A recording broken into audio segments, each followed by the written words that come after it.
sesendan na nila kayo ng physical card.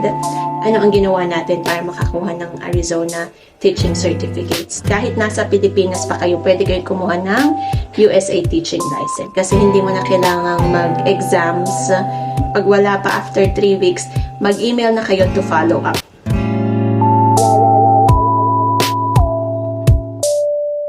Hello! My name is Teacher Belle and welcome to Home and Everything. So, Happy New Year! May mga nagtatanong, may mga nagpi-PM sa akin sa Facebook, nagtatanong kung paano ako nakakuha ng teaching license dito sa Amerika. So, yun ang i-discuss natin ngayon. So, dito ako sa Arizona nagtuturo, pero take note na hindi mo pwedeng i-reciprocate yung Philippine teaching license mo straight to Arizona license. So, ano ang ginawa natin para makakuha ng Arizona teaching certificate? So, una, kumuha muna tayo sa ibang state na mas madali, yung medyo hindi stricto. So, ang napili ko is New Mexico kasi hindi mo na kailangang mag-exams or kumuha ng state board exams nila para makakuha ng teaching license. So, purely reciprocity lang siya. So, meron din namang ibang states na nag-reciprocate out of the country. Kaya lang, kailangan mo pang mag-exam. So, ito yung mga na-research ko na medyo madaling magpa-reciprocate. Maryland and New Mexico. Pwede rin sa California, sa Colorado, sa Texas, kailangan ng TOEFL and then mag-exam ka pa. Almost all states naman, except Arizona lang talaga, is tumatanggap ng out-of-country reciprocity. Depende lang yan sa i-require sa'yo na examinations. So, kung ako sa inyo, it's either you go with Maryland or New Mexico. Okay? So, unahin natin ang New Mexico since yun ang kinuha ko. So, medyo alam ko na yung mga requirements para doon. So, syempre, ang initial requirements nyo dyan, dapat meron kayong TOR, dapat official copy, diploma, and yung tinatawag nilang foreign evaluation credential. So, hindi kayo makakakuha ng state teaching certificate kung wala kayong foreign credential evaluation or yung tinatawag nilang FCE.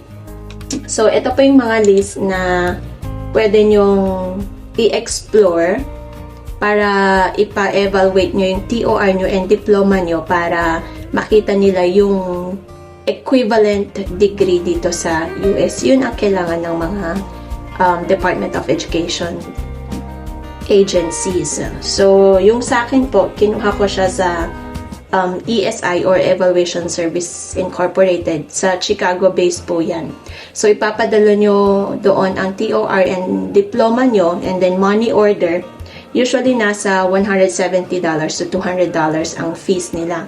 So, i-explore nyo lang ang websites nila and then andun naman yung mga applications forms and kung saan nyo ipapadala and kung paano ang mode of payment.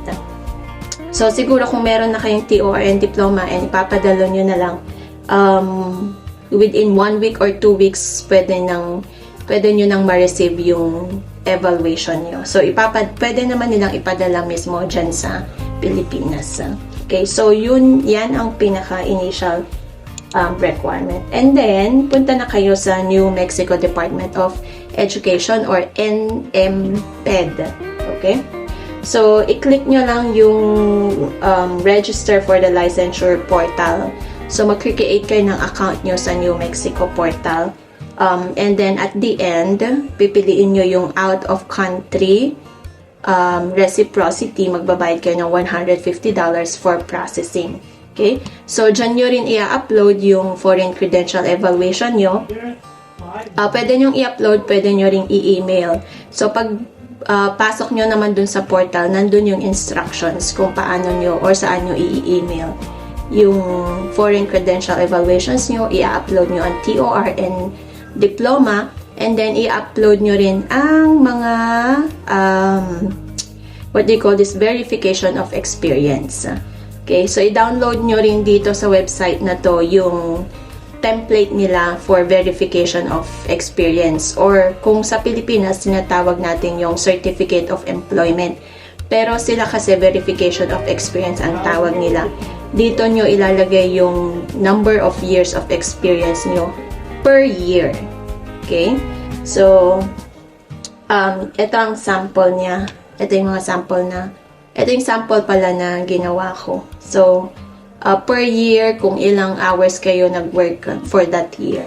Kasi doon nila i-count kung anong level ang ibibigay nila sa inyo sa certification nyo.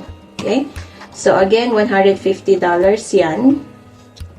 And then, next is yung licensure background information. So, dito na po kayo papadala sa New Mexico ng fingerprint card nyo. So, pwede nyo yung bilhin sa Shopee or pwede sa mga police stations, meron sila doon. Basta't FBI accredited. So, i-click nyo lang yung link na yan, licensure background information, and then madadirect kayo dito sa website na yan. So, para ma-register nyo yung fingerprint card nyo, pwede kayo kumuha ng fingerprint card sa mga sa police station, sa Camp Crame, or any police stations na process ng fingerprint. Pwedeng manual or digital, basta nakaprint lang siya sa fingerprint card. Okay? So, sa New Mexico, i-register nyo yung fingerprint card nyo sa Ident2Go. Third party, third party agency na nagpa-process ng fingerprint card for New Mexico Department of Education. So, $60 ang babayaran nyo dyan. Okay? So, i-click nyo lang yan, mag-register ulit kayo, and then sa confirmation receipt nyo, nandun yung instructions kung saan nyo din ipapadala yung fingerprint card. Okay? So, $60 plus, syempre, shipping fees. So, 200 pesos ang bayad sa mga police stations para makuhanan kayo ng fingerprint card. And then, kung nasan yung red na arrow, dyan nyo ilalagay yung ORI number ng New Mexico. Nandyan yan sa, yan, yung naka-red na arrow. Yan yung code para alam ng Ident2Go kung saan nila ipapadala yung result ng background check nyo. So, pag yan ang nilagay nyo dito sa ORI, automatic ipapadala nila yan sa New Mexico Department of Education. Okay? So, again, 200 pesos po, and then shipping fees papuntang New Mexico. Okay? So, kapag nagawa nyo na yon, nakagawa na kayo ng account portal, and then nakapagbayad na kayo ng $150, and then kapag nakapag-register na kayo ng fingerprint card nyo, na ipadala nyo na $60 yon. So, waiting na lang kayo na i-review nila yung credentials nyo, and then i-upload nila yung teaching certificate nyo sa inyong portal. So, ayan po yung sample teaching certificate. So, ganun lang po kadali sa New Mexico. 2 to 3 weeks ang processing nila. After 3 weeks at wala pa, mag-email na kayo sa New Mexico Department of Education para mag-follow up. Okay? So, di ba? Ang dali lang. Waiting time lang din talaga. Pero madali siya. Hindi siya impossible. Okay? Kahit nasa Pilipinas pa kayo, pwede kayo kumuha ng USA Teaching License. Okay. So, ngayong may New Mexico na ako, i-reciprocate ko na siya sa Arizona. Kasi hindi nga pwede yung license ko sa Pinas na diretso sa Arizona. So, kumuha muna ako sa New Mexico, tapos yung New Mexico na license ko, yun ang ipapa-reciprocate ko naman sa Arizona. Out of state naman ang tawag nila doon. Okay? So, again, pumunta kayo sa Arizona Department of Education. Kung nasa Pilipinas pa kayo, kung nasa Pinas kayo and hindi nyo ma-access to, possible na na-block ang outside of the country na ano tawag doon?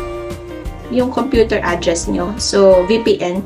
So, mag-download kayo ng free VPN para i-change nyo yung location ng device nyo into United States para ma-access nyo ang Arizona Department of Education. Okay? So, punta po kayo dyan. Kung gusto nyo mag-browse ng mga requirements, ayan po ang website nila, ADE. Okay? Nandyan din yung requirements, depende kung preschool, elementary, secondary, or high school ang kukunin yung certification. Pero, halos same lang ang process dun sa New Mexico. Okay? So, ang unang-una sa Arizona is kumuha kayo ng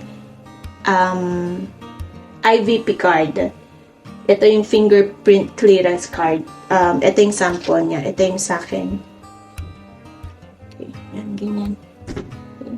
So, sa New Mexico, diretso na pinapadala ng Ident2Go yung background check result nyo sa New Mexico Department of Education. Sa AZ naman,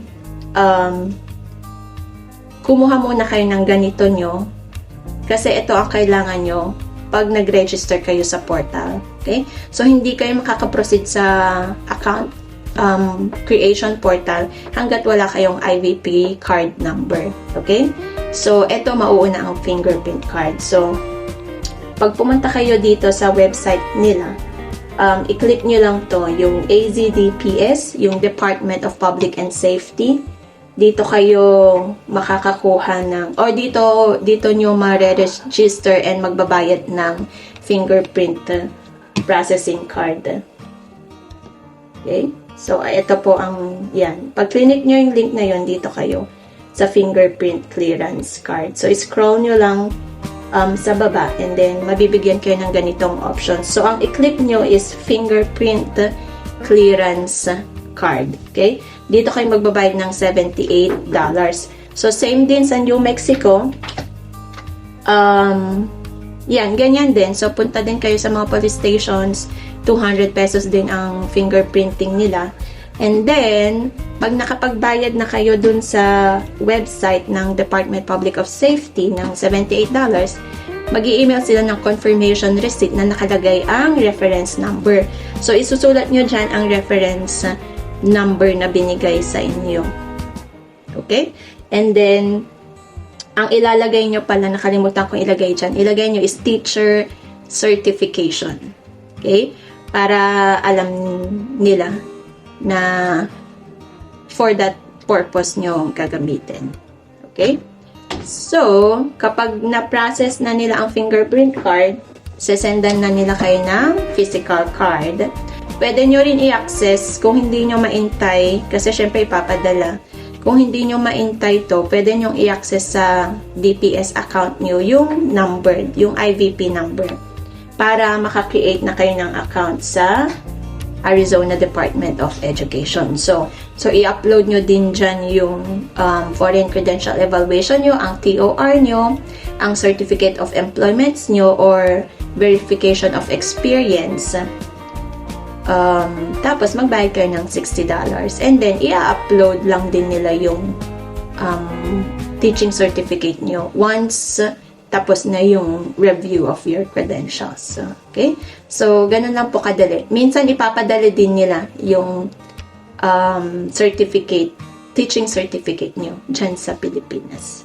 So, ganun lang po yung pag-process ng teaching license dito sa Amerika. So, again, 2 to 3 weeks din. Pag wala pa after 3 weeks, mag-email na kayo to follow up.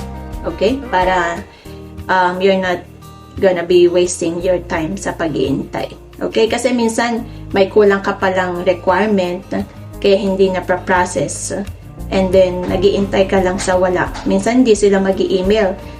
Minsan, iintayin lang nila na i-upload mo. So, para mas mapabilis, mag-follow up email ka, tanungin mo kung anong kulang. Nandyan naman sa website nila yung mga contact email. So, ganun lang po. Okay? So, happy teaching, and kung nagbabalak po kayong magturo dito, meron din po akong vlog about kung paano ako nakahanap ng employer ko through pwedeng J1 visa or pwedeng H1 visa. So, ayan pa yung dalawang vlogs ko. Actually, marami pa dyan. Hanapin nyo yung playlist ko ng teacher sa Amerika. Nandyan po yung mga videos ko. Okay? Happy teaching and keep on dreaming, dreamers. Bye! Kung may questions po kayo, just comment down below. And please do subscribe if you find this video helpful. Bye!